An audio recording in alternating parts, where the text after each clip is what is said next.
ஐயா வணக்கங்க ஐயா. வணக்கம், வணக்கம். எப்படி இருக்கீங்க? ரொம்ப நல்லா இருக்கேன். ப்ரோகிராம் எல்லாம் பார்த்துட்டு தான் இருக்கேன். ரொம்ப நல்லா பண்ணிட்டு இருக்கீங்க. சிறப்பா ஐயா இருக்கு. உங்கள ஆசீர்வாதம் தாங்க ஐயா. மேலும் மேலும் வளரட்டும். கண்டிப்பா கண்டிப்பா ஐயா. ஐயா நம்ம அந்த சீரீஸ்ல ஒவ்வொரு லக்னத்துல இருக்கிற பிரச்சனைகளை பார்த்துட்டு இருக்கோங்க ஐயா. அதாவது பொதுவா மக்கள் கேட்டு இருந்த கேள்விகளை தான் முன் வச்சிருக்கோங்க ஐயா. பார்க்கக்கூடிய லக்னம் என்னன்னு கேட்டீங்கன்னா மேசம். மேசம் சொன்னாலே அதிகமா சொல்றது என்னன்னா அவசரப்பட்டுட்டோம், அவசரப்பட்டு தப்பான முடிவு எடுத்துட்டோம். இந்த அவசரம் அப்படின்னா மேசம், மேசம்னா அவசரம் அப்படிங்கிற மாதிரி ஆயிடுச்சு. அவசரப்பட்டு திட்டிட்டேன், அவசரப்பட்டு இதை ஒரு வாங்கிட்டேன், அவசரப்பட்டு கையெழுத்து போட்டுட்டேன். அதை பத்தி கொஞ்சம் சொல்லுங்க. சரியான கேள்விதான். அதுக்கு பேரு செவ்வாய் கிரகம் தான் அந்த மேஷத்துக்கு அதிபதி. அவரே மிலிட்டரி போலீஸ் மாதிரி தான். ஆ. அது மாதிரி அவருடைய ராசியும் வந்து சரராசி. ம். அப்ப விரைவு விரைவு விரைவுன்னு வேகம் அதிகமா அங்க வச்சிருக்கிறது அங்க இன்பில்ட்டா மேஷத்துக்குள்ள இருக்கு. ம். ரெண்டாவது, அவங்களுடைய மூணாம் இடம் பாருங்க, மிதுன ராசி. அதனால வந்து அந்த மூணாம் இடம் வந்து என்ன சொல்லுதுன்னா, இந்த மைண்ட் சேஞ்ச் பண்ணிட்டே இருக்கு. இது ம். அந்த நம்பிக்கையா ஒரு கான்ஸ்டன்டா பண்ணும்போது, இல்ல ஒரு சந்தேக புத்தி வந்துகிட்டே இருக்கும். ஏன்னா ம். புதன் தான் புத்தி கொடுக்கிறவர். அவரே வந்து ம். 3க்கும் 6க்கும் அதிபதி ஆகிறார். அப்ப ம். அப்பேற்பட்டவர்களுடைய தாக்கத்தினால இவங்க என்ன பண்ணுவாங்க? கொஞ்சம் அந்த படபடப்பு, பரபரப்பு எல்லாம் இருக்கத்தான் செய்யும் மேஷ லக்னத்திற்கு. அதுல வந்து ஒரு மெயினான இது ஒரு தன்மை என்ன அப்படின்னா, 5ஆம் இடம். லக்னத்துல வந்து ம். சுக்கிரன், 5ஆம் இடத்துல சுக்கிரன், 9ஆம் இடத்துல ம். சுக்கிரன். ம். இந்த சுக்கிரன், சூரியன் இவங்க வலுத்துட்டாங்க அப்படின்னா, அவங்க வந்து ஓரளவுக்கு டேக்கிள் பண்ணி பொறுமையா கொண்டு போயிடுவாங்க. அதே ம். மாரி செவ்வாய் கிரகம் வந்து கெடாம இருக்கணும். ம். 4ஆம் இடம், 8ஆம் இடம், 12ஆம் இடம் இது மாரி தொடர்புகள்ல செவ்வாய் இருந்தாலே இவங்களுக்கு வந்து படபடப்பு அதிகம், கஷ்டம் அதிகம். எமோஷனல் ஆகிறது. ரொம்ப வந்து ஷார்ட் டெம்பர்ல வந்து ஷார்ட் டெம்பர்ல வந்து ஒரு ஏமாற்றத்த தாங்கிக்கவே முடியறதில்ல. ஒரு ஃபேஸ் பண்றதுக்கு தைரியத்துக்கு குடுக்குற கிரகம் வந்து ரொம்ப பலவீனப்படுறதுனால என்ன ஆகுன்னா, ஷார்ட் டெம்பர் ஆயி நல்ல காரியத்த கூட கெடுக்கிற அளவுக்கு போயிடுறாங்க. ம். ஸோ ம். அதனால தான் அந்த கிரக அடைவுகள் தான் காரணம். பட் வந்து அவங்கவங்க தனிப்பட்ட ஜாதகத்துல மேஷ லக்னத்துல சிறப்பாக ஜெயிக்கிறவங்க நல்லபடியா இருக்காங்க. அதுக்கு அவங்க உங்களுடைய கிரக அடைவுகள் ரொம்ப ரொம்ப காரணம். ஆத்மஸ்தானாதிபதின்னு சொல்லக்கூடிய சூரியன் அது வந்து ம். ரொம்ப வலுவா இருக்கணும். அப்புறம் அது ம். வலுத்துட்டாலே இவங்க வந்து ஒரு தலைமை பொறுப்புக்கு போயிடுவாங்க. ஐயா பொதுவா இந்த கர்ம கணக்கு அப்படின்னு சொன்னா சனிக்கு தான் நம்ம முன்னுரிமை வைப்போம். ஸோ அப்படி இருக்கும்போது சனிக்கும் இந்த செவ்வாய்க்கு இருக்கிற பந்தங்கள் வந்து நம்ம எல்லாத்துக்குமே தெரிஞ்சது. ஒரு நீர் நெருப்புன்னு சொல்லலாம். ஸோ அந்த வகையில கர்ம கணக்கு அப்படின்னா இந்த செவ்வாய்க்கு வந்து இந்த மேச லக்னக்காரங்களுக்கு எந்த வித கர்ம கணக்கு தராருங்க ஐயா?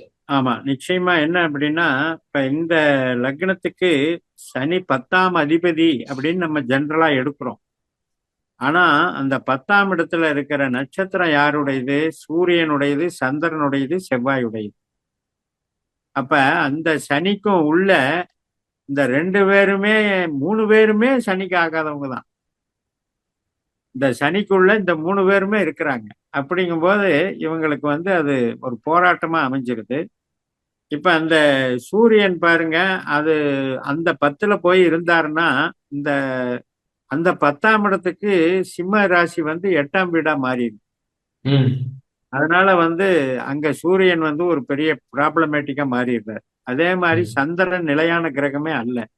ம். செவ்வாய் எடுத்துக்கிட்டீங்கன்னா, என்னதான் லக்னாதிபதியா இருந்தாலும் கூட, அவர் வந்து அந்த செவ்வாயினுடைய நட்சத்திரத்துல இருந்தா மட்டும்தான் தப்பிக்கும். ம். அப்ப கூட அவிட்டத்துல வந்து 10ஆம் இடத்துல இருக்கும்போது என்ன ஆகும்? 8ஆம் அதிபதியினுடைய வேலை செஞ்சுருவார். விருச்சிக ராசியினுடைய வேலை செஞ்சுருவார். ம்.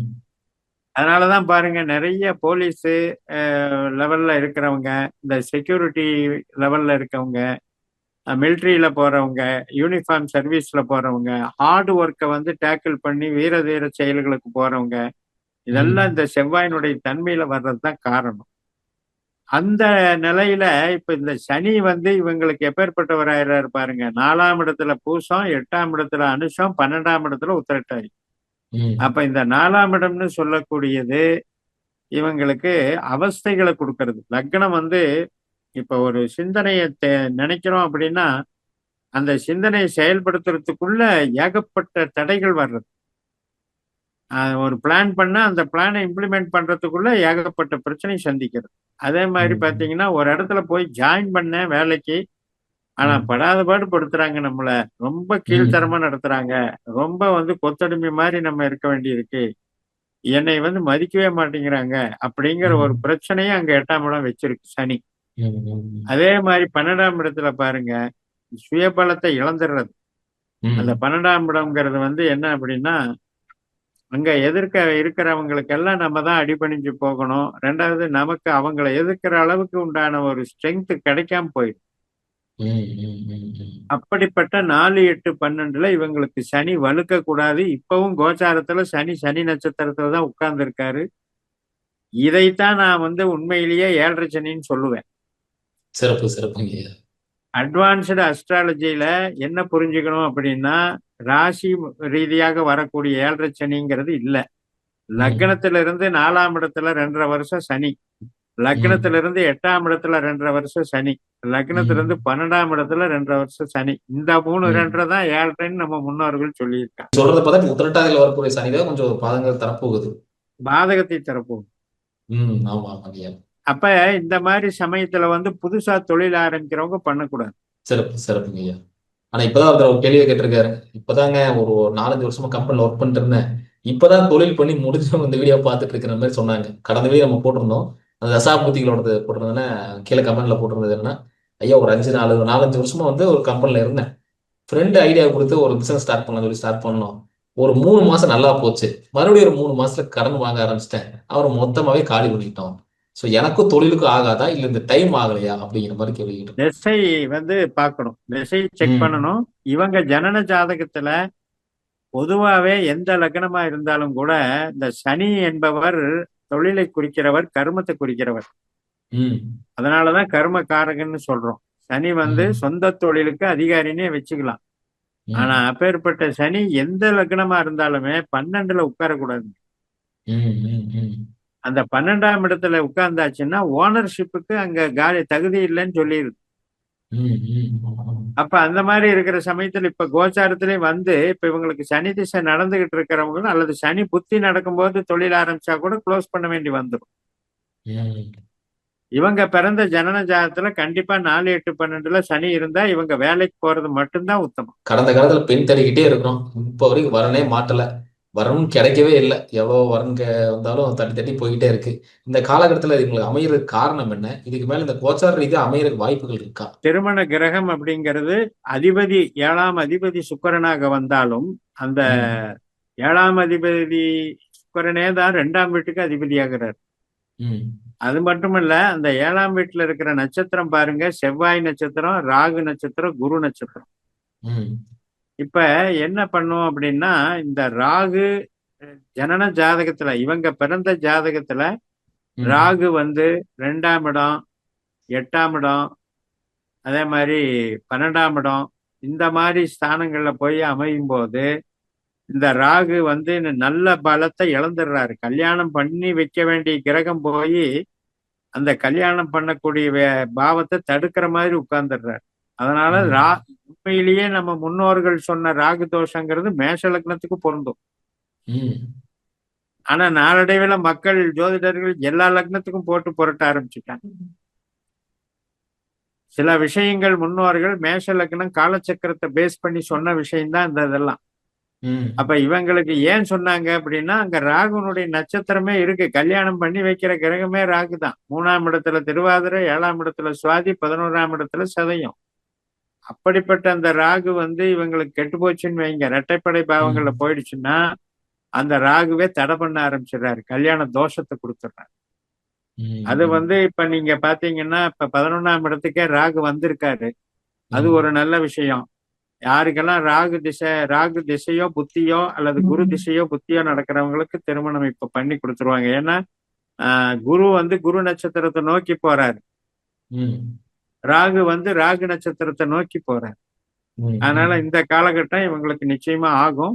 அவங்க ஜனன ஜாதகத்துல உண்மையிலேயே அந்த ராகு கெட்டிருக்காங்கிறத செக் பண்ணி பார்த்துட்டு அதுக்குண்டான முறையில இவங்க வந்து பொருத்தத்தை பார்க்கணும். என்னை பொறுத்த வரைக்கும் லக்ன பொருத்தம் தான் முக்கியம். ராசி பொருத்தம்ங்கிறது திசைக்கு தகுந்த மாதிரி தான் பார்க்கணும்.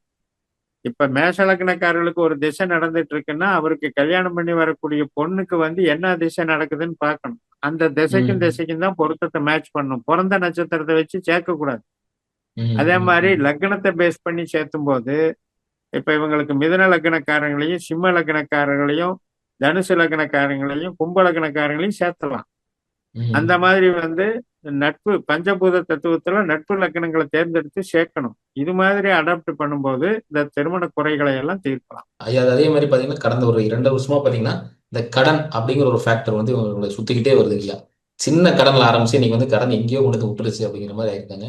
இதனால என்னன்னா, நண்பர்கள் மேல கொஞ்சம் விரோதியா மாறுனது, எதிரிகளா ஆனது, இந்த மாரி உறவு சார்ந்த விஷயங்கள்ல கொஞ்சம் எதிரித்தனமா ஆனதெல்லாம் இந்த காலகட்டத்தில இருக்குங்கய்யா. எதனால இதெல்லாம் அமையுது? எந்த ஒரு ஜாதகத்திலையும் 2ஆம் இடம் என்பது நம்ம கிட்ட இருக்கிற கையிருப்பு பணத்தை குறிக்கிறது. அந்த ம். 2ஆம் இடத்திலோட 6ஆம் இடம் சம்பந்தப்பட்டால் கடன் வாங்க வேண்டிய சூழ்நிலை வருது. ம். அதே மாதிரி அந்த கடன் ஸ்தான கிரகம் என்கின்ற 6ஆம் வீடு வந்து 8ஆம் வீடோட தொடர்பு கொண்டால் அந்த கடன் மேல மேல பெருகிட்டே போயிடுது. அந்த கடனை தீர்க்க முடியாத சூழல் ஏற்பட்டு போயிடுது. ஸோ ம். அதை ம். பேஸ் பண்ணி இவங்க ஜாதகத்துல பார்க்கும்போது சந்திரன், சூரியன், செவ்வாய் இந்த 3 கிரகமும் பணம் கொடுக்கிற கிரகம். அதே ம். மாதிரி கடனையும் தொழிலையும் வளர்க்கிற கிரகம் 8, 12ல தொடர்பு பண்ணக்கூடாது. அதாவது சுக்கிரனுடைய தொடர்புலையோ கேதுனுடைய தொடர்புலையோ சூரியனுடைய தொடர்புலையோ இதெல்லாம் வந்து வரும் பொழுது அந்த கடனுக்கு ஆட்பட்டுறாங்க. இதுதான் அங்க சூட்சுமம். அதனால பாருங்க உலகத்துக்கே வந்து நமக்கு பணம் பெரிய பணத்தை கொடுக்கக்கூடியவர் குரு பகவான். அவர் வந்து இந்த மேஷ லக்னத்திற்கு வந்து பாக்கியாதிபதி 9ஆம் அதிபதியா வர்றாரு. அவரே 12ஆம் அதிபதியாவும் வர்றாரு. ம். ம். அதே நேரத்துல இவங்களுக்கு பணம் கையிருப்பு பணம் அதாவது இப்ப பல லட்சங்கள் வீட்டுல புழங்குற பணம் எல்லாமே சுக்கிரன். அப்படிப்பட்ட சுக்கிரனுடைய வீடு தான் 2ஆம் வீடா வருது. அப்ப இந்த தனஸ்தானத்துல கிரகங்கள் வந்து நல்லபடியா உட்கார்ந்து அந்த ஜனஸ்தானத்துல இருக்கிற நட்சத்திரங்களும் நல்ல வலிமை பெற்றிருந்தால் இவங்களுக்கு கடன் வாங்கினாலும் திருப்பி கொடுத்துருவாங்க. மாறாக இந்த 8ஆம் இடம் 12ஆம் இடம் தொடர்பு வரும்போது அந்த பணத்தையே செலுத்த முடியாத சூழல் ஏற்பட்டு போகுது. இப்ப வந்து ஒருவேளை இவங்களுக்கு வந்து அந்த 2ஆம் இடத்துக்கு உண்டான யாருக்கெல்லாம் சூரியன், சந்திரன், செவ்வாய் புத்திகள்ல வரப்போகுதோ அவங்களுக்கு கண்டிப்பா கொஞ்சம் அந்த கெப்பாசிட்டியை கொடுக்கும். பணம் தர்ற கெப்பாசிட்டியை கொடுக்கும். இவங்களுக்கு வந்து பணத்துக்காக இவங்க வந்து மெயினா வழிபட வேண்டியது வந்து சிவன், அம்பாள், முருகன் இந்த 3 பேரையும் ம். பிடிச்சிக்கணும். சொன்ன மாரி இந்த எதிரி ஸ்தானம், நண்பர்களே எதிரியான காலகட்டம். ஸோ இதெல்லாம் அமைஞ்சதுக்கு வந்து கோச்சாரத்தையே சொன்னீங்க. இதெல்லாம் வந்து செட்டில் ஆகுமா? புதன் கிரகம் என்பது 3க்கும் 6க்கும் உடையவராகிறார். அதனால வந்து சகோதரனே வந்து எதிரியாகிறது ஒரு பக்கம். அதே மாதிரி பாத்தீங்கன்னா நம்பிக்கை மோசடி, நம்பின வகையில பகை இதெல்லாம் உண்டாகிறது. வேலை பார்க்குற இடத்துல வேலையாளே துரோகம் பண்றது. நம்ம சக தொழிலாளர்கள் அமைப்பிலையும் ஒரு இணக்கமா போகாதது. இதெல்லாம் வந்து இவங்க லக்னத்துக்கு இருக்கக்கூடிய அடிப்படை விஷயங்கள். அதுல வந்து இப்ப இந்த சத்ரு ஜெயம் அப்படிங்கிறது ஒண்ணு இருக்கு. எதிரிகள் கிட்ட நம்ம ஜெயிக்கிறோமா அப்படிங்கிறது ஒண்ணு இருக்கு. அதுக்கு ம். வந்து இவங்களுக்கு சூரியன், சந்திரன், செவ்வாய் பலமாக இருந்தாலே அதுல வந்து ஜெயிச்சிருவாங்க. பிரச்சனை இல்லை. திசையில பாத்தீங்கன்னா சுக்கிர திசையோ கேது திசையோ நடக்கும்போது இவங்க ரொம்ப ரொம்ப கேர்ஃபுல்லா இருக்கணும். அதுலதான் வந்து பகையில மாட்டிக்கிறாங்க. அது வந்து பெண்கள் சார்ந்த விஷயத்திலையும் அது வந்து பாதிப்பை கொடுத்துருது.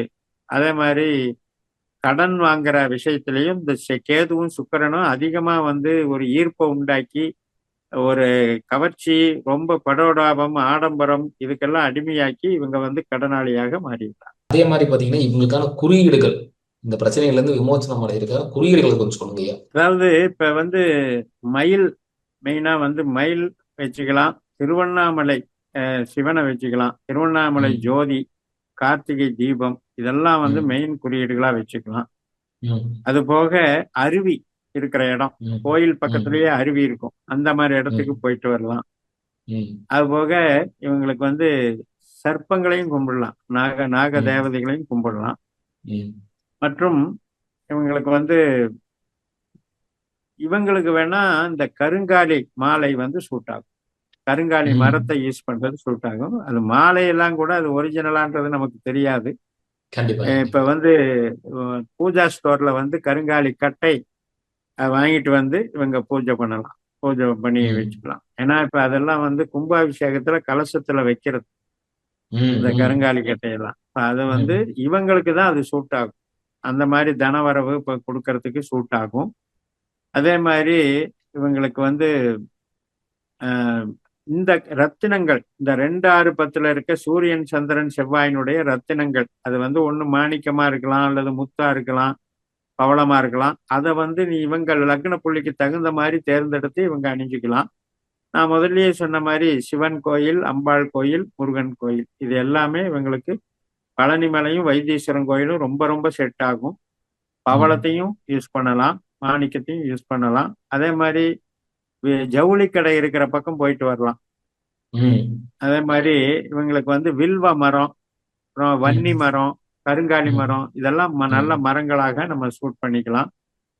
அதிகமான பார்த்தீங்கன்னா ஒரு குடோன் மாதிரி கொத்து கொத்தா பல்கா பண்ற பிசினஸ் வந்து இவங்களுக்கு ரொம்ப நல்லா சூட் ஆகும். அதாவது ஒரு மில்லு, ஒரு ஃபேக்டரி இந்த மாதிரி அந்த மாதிரி இடத்துக்கும் கூட இவங்க போயிட்டு வரலாம். அது மாதிரி எல்லாம் போயிட்டு வர வர இவங்களுக்கு அந்த எனர்ஜி குறியீடுகள் வந்து இதாகும். அப்படியே பார்க்கும்போது சித்திரை நட்சத்திரத்துக்கு வந்து புலிக்கண் அப்படின்னு இப்ப நிறைய பேர் போட்டுட்டு இருப்பாங்க. புலிக்கண். புலிக்கண். ம். ம். புலி நகம் போடுவாங்க. அது புலிக்கண் வடிவத்தை வந்து இவங்க பிக்சரா எடுத்து ஃபார்ம் பண்ணிக்கலாம். அதே மாதிரி மயில் படத்தை ஃபார்ம் பண்ணிக்கலாம். ம். இதெல்லாம் பண்ண பண்ண பெண் சிங்கத்தை கூட ஃபார்ம் பண்ணிக்கலாம். பொதுமா சொன்னீங்க. நம்ம நேயர்களுக்காக இருக்கிற விமோசனமான குறியீடுகள்ல மீண்டும் அடுத்தடுத்து காணொளி சந்திக்கலாம் ஐயா. ரொம்ப ரொம்ப நன்றிங்க ஐயா. மிக்க நன்றி.